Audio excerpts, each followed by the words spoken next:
So there was a news report that there was a Georgia docket which was put online that listed soon to be charges against Trump, upcoming charges against Trump in Georgia. However, the docket was taken offline, but internet sleuths did take a picture of that particular docket, which we'll be discussing in this video. Welcome to the Lion Legal channel. Make sure to like, comment, and subscribe. Now, the list of charges are numerous. So Trump is charged with numerous counts, and they include charges such as violation of the RICO statute, solicitation of violation of oath by public officer, and conspiracy to commit impersonation of a public officer, and submission of false statements and writings. Now, the RICO statute is pretty broad. It simply means that an individual engages in a pattern of illegal conduct, which could be illegally trying to extort people, for example, in conjunction with other people. So it's almost as if you're running a criminal enterprise, basically.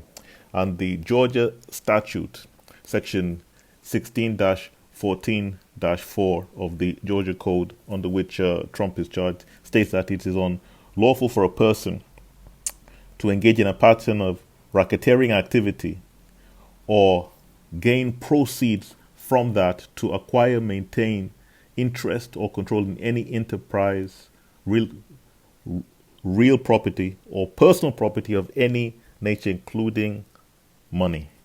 And it is also unlawful for anyone to conspire to do these acts. What does that mean?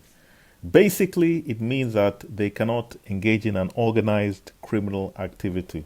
Like I said, this is an incredibly broad statute, but there are numerous underlying criminal acts that are covered by the RICO statutes, which it would be somewhat time-consuming to go into in this particular video.